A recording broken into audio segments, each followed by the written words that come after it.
أعوذ بالله من الشيطان الرجيم بسم الله الرحمن الرحيم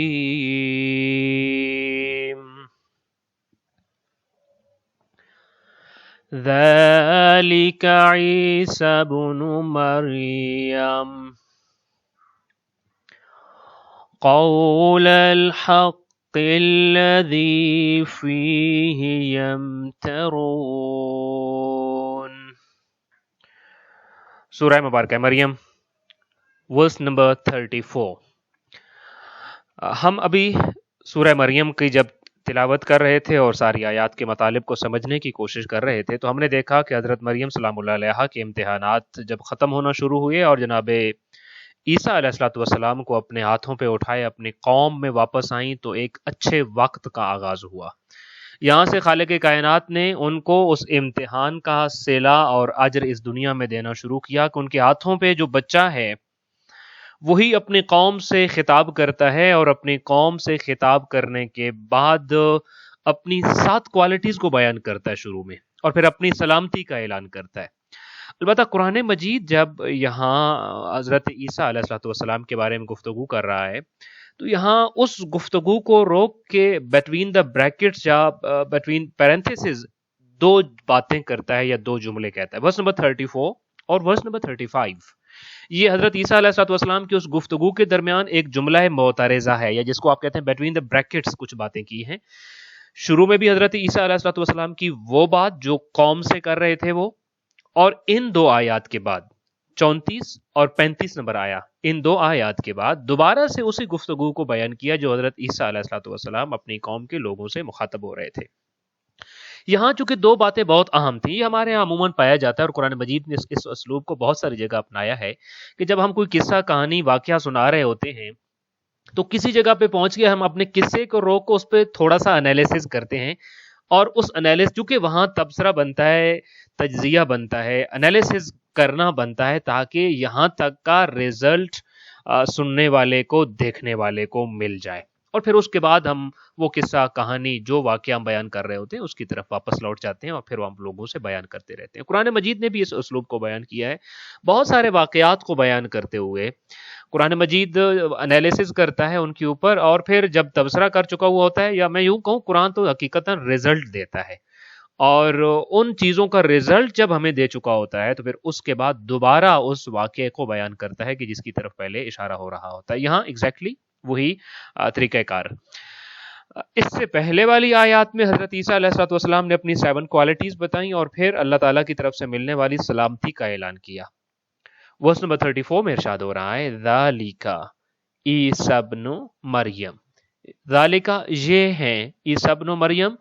عیسیٰ بیٹا مریم کا، یعنی یہ ہے عیسی ابن مریم، یہ ہے ان کا انٹروڈکشن، یہ ہے ان کا تعارف، یہ ہے ان کی پرسنالٹی، یہ ہے ان کی حقیقت. قول الحق یہ بات ہے سچی، قول یعنی بات، الحق حق والی سچی، یہ سچی بات ہے، یہ حق بات ہے. الذی فیہ کہ جس کے اندر یمترون وہ شک کرتے تھے، امترا کرتے تھے، شک میں پڑے ہوئے تھے. لہٰذا اس پوری آیا کا ترجمہ اس طرح سے ہو جائے گا کہ یہ ہے عیسی ابن مریم، یا جیسے میں نے ابھی آپ کے سامنے عرض کیا کہ یہ ہے حضرت عیسی ابن مریم علیہ الصلوۃ والسلام کی حقیقت اور ان کی پرسنالٹی اور ان کے بارے میں سچ، اور یہ ہے ان کے بارے میں وہ سچی بات کہ جس میں لوگ شک کرتے ہیں. ہم نے ابھی جب میں نے پہلے بھی بارہا آپ کے سامنے عرض کیا کہ سورہ مریم کو پڑھ رہے ہیں تو ہمارا مقصد کسی ایک قصے کو، کسی ایک کہانی کو پڑھنا نہیں ہے. میں یہاں آپ کے سامنے اس موقع پہ رک کر اگر آپ سے ایک بات کروں کہ قول الحق الذی فیہ یمترون، یہ ہے وہ سچی بات کہ جس میں لوگ شک کرتے تھے. یہ لوگ کون ہیں کہ جس میں وہ شک کر رہے تھے؟ اور حضرت عیسیٰ علیہ الصلوۃ والسلام کی جو حقیقت اور جو پرسنالٹی قرآن نے ابھی گزشتہ آیات میں بتائی ہے، یہ والی پرسنالٹی اور حقیقت کن لوگوں کو قابل قبول نہیں تھی؟ یہ بنی اسرائیل ہے. اور یہ بنی اسرائیل کی بڑی سخت آزمائش ہے. جو قوم ہے بنی اسرائیل کی، حضرت عیسیٰ علیہ الصلوۃ والسلام کی ولادت، جناب مریم کی پرورش اور پھر اس کے بعد جناب عیسیٰ علیہ الصلوۃ والسلام کی نبوت، یہ قوم بنی اسرائیل کی سخت ترین آزمائشوں میں سے ایک آزمائش ہے کہ جس میں وہ مبتلا کیے گئے۔ ذرا ایک لمحے کو آپ خود دیکھیں کہ کس طریقے سے وہ لمحہ لمحہ آزمائے جا رہے ہیں، کہ انہی کے اندر سے ایک ایسی عابدہ و زاہدہ لڑکی، بلکہ یوں کہوں کہ ان کے اندر بھی، جیسے مسلمانوں میں مثال کے طور پہ سارے قبیلے ہی محترم ہیں، لیکن جو بنو ہاشم کا جو ہے وہ مقام اور مرتبہ ہے، ظاہر ہے وہ باقی لوگوں کا نہیں تھا۔ پھر اسی طریقے سے ذریت نبی کریم صلی اللہ علیہ وآلہ وسلم پھر اور زیادہ خاص لوگ ہو جاتے ہیں۔ اسی طریقے سے بنی اسرائیل میں سے یہ بنی ہارون کی ایک عابدہ، ایک زاہدہ لڑکی جو بیت المقدس کے لیے وقف ہو چکی تھی اور وہاں عبادت خانے میں موجود رہتی تھی ہر وقت، وہ حاملہ ہو جاتی ہے اور بغیر شادی کے حاملہ ہو جاتی ہے۔ اب یہ صرف اور صرف حضرت مریم سلام اللہ علیہ کا امتحان نہیں ہے، بلکہ ان کی قوم کا بھی امتحان ہے کہ وہ کیا ری ایکشن کریں گے، کیسے ری ایکٹ کرتے ہیں اس پہ۔ اچھا، پھر یہ یہاں سے وہ گفتگو جس کو ہم بتا چکے کہ پھر اس بچی کا، اس لڑکی کا اچانک سے اس معبد سے، اس عبادت خانے سے، بیت المقدس سے غائب ہو جانا، حالانکہ عابدہ و زاہدہ ہیں، اور پھر وہ ان کے ہملگی کا پتہ چلنا اور پھر غائب ہو جانا اچانک سے، اور پھر جب واپس آنا تو ہاتھوں پہ ایک بچہ ہے، لیکن ابھی بھی بات وہی کہ وہ شادی نہیں ہوئی، اور وہ جو بچہ ان کے ہاتھوں پہ وہ بغیر باپ کے بچہ ہے۔ میں پھر عرض کرتا ہوں، یہ حضرت مریم سلام اللہ علیہ کا امتحان تو تھا جس کو ہم نے لمحہ لمحہ آیات کے اندر دیکھا، مگر خود قوم کا امتحان بھی دیکھیے کہ قوم کیا ان حالات سے سمجھے گی اور ان حالات کا نتیجہ وہ کیا نکال رہے ہیں۔ پھر اسی طریقے سے ابھی تک وہ اسی چیز کے اوپر پریشان اور حیران کھڑے تھے، اور اپنے سوالات کی ایک بچھاڑ تھی جو حضرت مریم سلام اللہ علیہ کے اوپر کر رہے تھے، کہ وہ دیکھتے ہیں کہ یک وہ چند دنوں کا، چند گھنٹوں کا بچہ بولنا شروع کرتا ہے، اور ایسے بولتا جاتا ہے کہ وہ پوری، آپ کہہ لیجئے، ایک خطبہ دے دیتا ہے، ایک تقریر کر دیتا ہے، اور اپنے بارے میں اپنی زندگی کا خلاصہ بیان کر دیتا ہے، اپنی ماں کی طہارت و پاکیزگی کی گواہی دے دیتا ہے، خدا کی وحدانیت کی طرف ان کو دعوت دے دیتا ہے، اور ہے ابھی بچہ جو ہے وہ ماں کے ہاتھوں میں۔ یہ دوبارہ امتحان کے عقلی طور پر جو چیزیں پہلے دیکھتے آ رہے تھے، بظاہر وہ اس میں بڑے حیران و پریشان تھے، اور ایک اس سے بھی بڑا حادثہ، اور کہہ لیں یہ والی چیز ہے، یہ آزمائش اس سے بھی بڑی تھی۔ پھر حضرت عیسیٰ علیہ الصلوۃ والسلام کا اپنی ماں کے ہاتھوں میں بولنا، یہ ان کو اور بڑی آزمائش میں مبتلا کر گیا، کہ اب اس کے بعد ان کے 3 گروپ بن گئے۔ کچھ ان کو جو ہے وہ الہ سمجھ بیٹھے کہ یہی ہمارا رب ہے، یہی ہمارا الہ ہے۔ پھر کچھ جو ہے وہ ابن اللہ سمجھ بیٹھے کہ یہ تو اللہ کا بیٹا ہے، اور کچھ کا جو ہے وہ ثالث و ثلاثت، ان کا جو ہے وہ عقیدہ یہاں سے آیا۔ اب اور کچھ لوگوں نے یکسر انکار کر دیا۔ پھر انہی کا ایک گروپ ہے کہ جو حضرت مریم کے بارے میں، یہاں حضرت عیسیٰ علیہ الصلوۃ والسلام کے بارے میں وہ کہتا ہے کہ یہ تو ان کی ماں نے جو ہے وہ ایک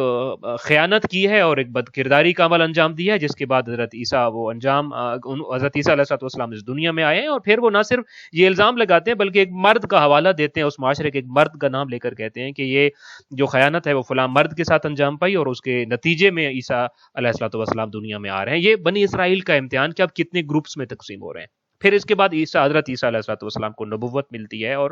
اس نبوت میں وہ شک و تردد میں مبتلا ہو جاتے ہیں کچھ لوگ بالکل انکار میں چلے جاتے ہیں، کچھ لوگ میں نے جیسے ابھی کہا کہ وہ خدا کا شریک بنا لیتے ہیں یا خدا کا بیٹا بنا لیتے ہیں، اور کچھ ہی بہت تھوڑے سے اور مختصر لوگ ہیں جو حضرت عیسیٰ علیہ الصلوۃ والسلام کو ان کا حقیقی مقام، کہ جس کے بارے میں قرآن کہتا ہے قول الحق، یہ والا مقام اور یہ والا رتبہ ان کو دیتے ہیں، اور ان کی حقیقت کو سمجھتے ہیں۔ صرف یہی نہیں، ان کی نبوت کے ایام میں پھر حضرت عیسیٰ علیہ الصلوۃ والسلام کو صلیب پر چڑھانے تک کی جو جتنے مراحل تھے، یہ سارے کے سارے آزمائش تھے۔ میں یہ ساری چیزیں آپ کے سامنے اس لیے بیان کر رہا ہوں کہ جب ہم قرآن مجید پڑھتے ہیں اور اس طرح کی آیات پڑھتے ہیں تو مجھے اور آپ کو ہمیں خود کو اس معاشرے کا ایک فرد محسوس کرنا ہوگا، کیونکہ قرآن صرف قصے کہانیاں نہیں ہے بلکہ تذکر ہے، کہ اگر ہم اس معاشرے کا فرد ہوتے تو کیا ہم اس آزمائش میں کامیاب ہوتے؟ کیا ہم حضرت عیسیٰ علیہ السلام کی جو پرسنالٹی تھی، ان کا ایک جو ٹرو فیس تھا اور جو ایک حقیقت تھی، اس حقیقت کو درک کر سکتے، اور ہم ادھر ادھر کے گمراہ جو ان کے بارے میں کانسیپٹ اس زمانے میں بنے ان سے بچ جاتے اور ان کی حقیقت کو درک کر کے ان کی حقیقت کو فالو کرتے؟ اچھا، یہ تو ایک آپ کہہ لیجیے تذکر ہے، یا جسٹ ہم نے اس کو ایک دفعہ فرض کرنا ہے، لیکن اگلی بات جو اس سے زیادہ اہم ہے اس آیا کو پڑھتے ہوئے، وہ یہ ہے کہ کیا آج کل کے زمانے میں مجھے اور آپ کو آزمائشیں جو ہے وہ ہمیں آزمائشوں میں ڈالا جا رہا ہے، نہیں ڈالا جا رہا، امتحانات سے گزارا جا رہا ہے یا نہیں گزارا جا رہا؟ میرے اور آپ کے زمانے کا امتحان الگ ہو سکتا ہے، لیکن بات پھر بھی وہی ہے کہ جیسے بنی اسرائیل کو ان کے امتحانات میں ڈالا گیا، مجھے اور آپ کو بھی ہماری زندگی کے مختلف امتحانات سے گزارا جاتا ہے. تو کیا کسی بھی امتحان کے مرحلے میں ہم اس امتحان کی نوعیت کو سمجھ کر مذہب کی طرف، خالق کائنات کی طرف رجوع کر کے اور ایک بہترین قسم کا اس امتحان کے پیریڈ کو گزارنے کی کوشش کرتے ہیں، یا جو ہمارے ذہن اور سمجھ میں آتا ہے ہم اسی کے مطابق گزرتے ہیں؟ یہ ہمارا اختیار ہے اس چیز کے اوپر. بنی اسرائیل نے جو کیا کہ انہوں نے اپنی مرضی اور اپنے نفس کے پیچھے چلے، اور ہم نے سورہ الاسراء میں اس کے بارے میں پڑھ چکے ہوئے ہیں کہ یہ اللہ تعالیٰ کی منتخب شدہ امت تھی بنی اسرائیل، مگر خالق کائنات نے ان کو سبکدوش کر دیا.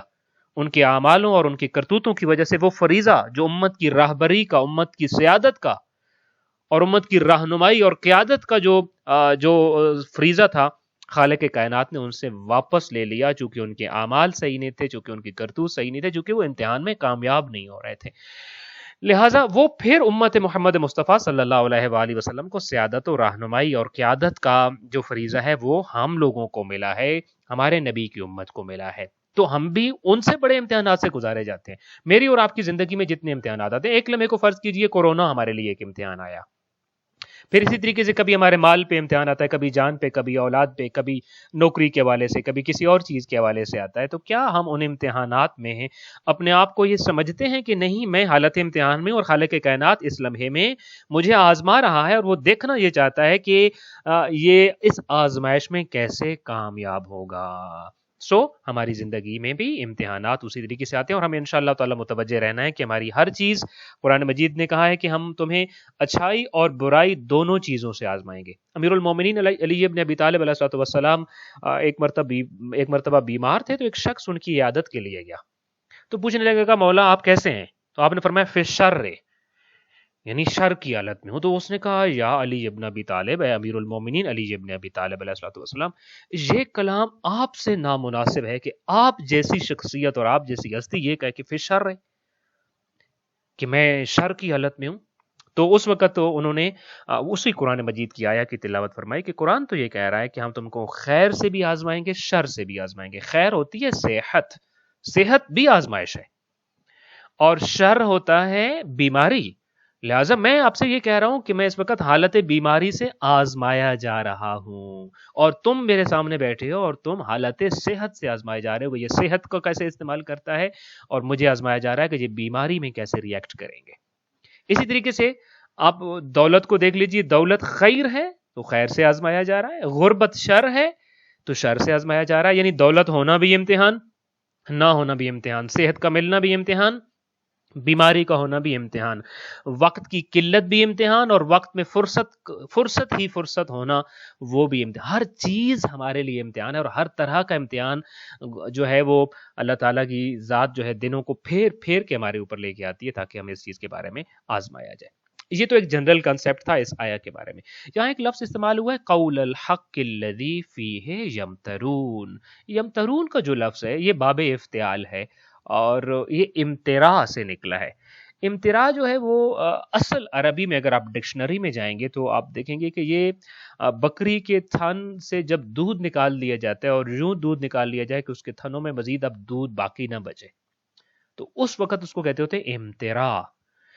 تو چونکہ جب ایک دفعہ امتراء ہو جاتا ہے، یعنی ایک دفعہ وہ بکری کا دودھ دو لیا جاتا ہے، نچوڑ لیا جاتا ہے، تو اس کے ساتھ ہی دوبارہ اگر دودھ نکالنا چاہیں تو کچھ بھی نہیں نکلتا. لہذا یہ لفظ استعمال ہوتا ہے ایسے موقع پہ کہ جہاں آپ نے ایک بات کر لی اور ایک بات کے ایک نتیجے پہ پہنچ گئے، یا اس کو آپ نے ایکسپلین کر دیا اور دوبارہ اس بات کو آپ کرنا شروع کر دیتے ہیں، حالانکہ یہ تو بات کا بتنگڑ بنانے کے حوالے سے ہی ہو سکتا ہے، یا اس بات کو مزید اب اس میں جیسے وہ بکری کی ایگزامپل آپ کے سامنے دی کہ ایک دفعہ دودھ دو لیا، تو اب اس کے نیچے دوبارہ آپ جتنی مرتبہ جا کے دودھ نکالنے کی کوشش کریں گے تو دودھ نکلے گا نہیں جب تک کہ اس کا ٹائم پورا نہیں ہوگا دودھ دینے کا دوبارہ. ایسے جب ایک موضوع پہ ایک بات ہو جاتی ہے جتنی ہو جانی چاہیے، تو اس کے بعد اگر آپ دوبارہ سے اس موضوع کو بار بار اس پہ بات کریں گے تو یہ بات کا بتنگڑ بنے گا، یا کسی بھی چیز میں مزید شکوک پیدا کرے گا، شبہات پیدا کرے گا، اوہام پیدا کرے گا. تو یہاں یمترون کا مطلب یہ قول الحق الذی فیہ یمترون کہ وہ عیسیٰ ابن مریم کے بارے میں طرح طرح کی باتیں کرتے ہیں. کبھی کہتے ہیں وہ ابن اللہ ہے، کبھی کہتے ہیں وہ ہمارا الہ ہے، کبھی کہتے ہیں ثالث و ثلاثتن ہے، اور وہ پھر خود جو پال نے حضرت عیسیٰ علیہ الصلوۃ والسلام کے حوالے سے خود مشکلات پیدا کی ہیں کہ کبھی تو حضرت عیسیٰ علیہ الصلوۃ والسلام کے حوالے سے یہ کہا کہ حلول کے عقیدے کو بتایا، اور پھر کبھی مطلب یہ اس کو اس قدر مشکل بنا دیا ہے تثلیث کے عقیدے کو کہ حلول کیا ہے، پھر تثلیث کیا ہے، اور پھر یہ کیسے حلول ہوتا ہے، اور روح القدس اور باپ کیا ہے، اور یہ ساری چیزیں اس قدر گورکھ دندہ بنا دی ہیں کہ قرآن مجید یہ کہتا ہے کہ یہ تو یمترون، تم تو امتراء کر رہے ہو۔ یہ تو بڑی سیدھی سی بات ہے، ذالک عیسی ابن مریم، کہ یہ جو ابھی آیات 34 سے پہلے حضرت مریم کے بارے میں، حضرت عیسیٰ کے بارے میں جو کچھ حضرت عیسیٰ نے اپنے بارے میں خود بات کی ہے وہی حقیقت ہے، نہ عیسیٰ علیہ الصلوۃ والسلام اس سے زیادہ کچھ ہیں، نہ ہی اس سے کچھ کم ہیں۔ عیسیٰ عبد خدا ہیں اور اس کے رسول ہیں، ایسا بھی نہیں جیسے عیسائی کہتے ہیں کہ وہ الہ ہیں یا ابن اللہ ہیں یا ثالث و ثلاثتن ہیں، اور نہ ہی ایسا ہے کہ جیسا کہ بنی اسرائیل کے ایک گروپ یعنی یہودی یہ کہتے ہیں کہ ان کی ماں نے خدا نخواستہ اپنے کردار میں خیانت کی ہے اور وہ اس خیانت کے نتیجے میں اس دنیا میں آئے، بلکہ حقیقت اور حقیقت پسندانہ نظریہ اور سچی بات حضرت عیسیٰ علیہ السلام کے بارے میں وہ ہے جس کو قرآن مجید یہاں بیان کر رہا ہے۔ اصل میں تو آزمائش بنی اسرائیل کی تھی جس میں وہ ناکام ہوئے، اور اس موقع کی نزاکت اور اس موقع کے حوالے سے قرآن مجید کی طرف حضرت عیسیٰ علیہ السلام کی طرف سے جو خالق کائنات کے پیغامات آ رہے تھے اور جو معجزات آ رہے تھے ان کو اپنی کھلی آنکھوں سے دیکھتے ہوئے بھی ان پر ایمان نہیں لا سکے اور اپنی اس آزمائش میں ناکام ہوئے ہیں۔ اس آیا کے ضمن میں ہمیں انشاءاللہ تعالی اپنے امتحان کا پریپریشن کرنا ہوگا، اور ہر طرح کی کسی بھی اچھے یا برے وقت سے گزرتے ہوئے ذہن میں یہ رکھنا ہوگا کہ میں حالت امتحان میں ہوں، اور میری یہ جو بھی حالت ہے یہ امتحان کا تقاضا کر رہی ہے، اور مجھے رک کر سوچ کر سمجھنا ہوگا کہ اس امتحان میں کیسے کامیاب ہو سکتا ہوں، اور اس امتحان میں کامیابی کا فارمولہ کیا ہے اور کامیابی کا طریقہ کیا ہے، لہٰذا میں ویسے ہی ریئیکٹ کروں۔ دعائے خالق کائنات ہمیں اپنی زندگی میں آنے والے تمام امتحانات میں کامیاب و کامران کرے اور سخرو کرے، اور انشاءاللہ تعالیٰ بعد زندگی میں آنے والی تمام سختیاں اور تکالیف کو سہنے کی توفیق عطا فرمائے، اور ہر امتحان میں کامیاب ہونے کی توفیق عطا فرمائے۔ السلام علیکم ورحمۃ اللہ وبرکاتہ۔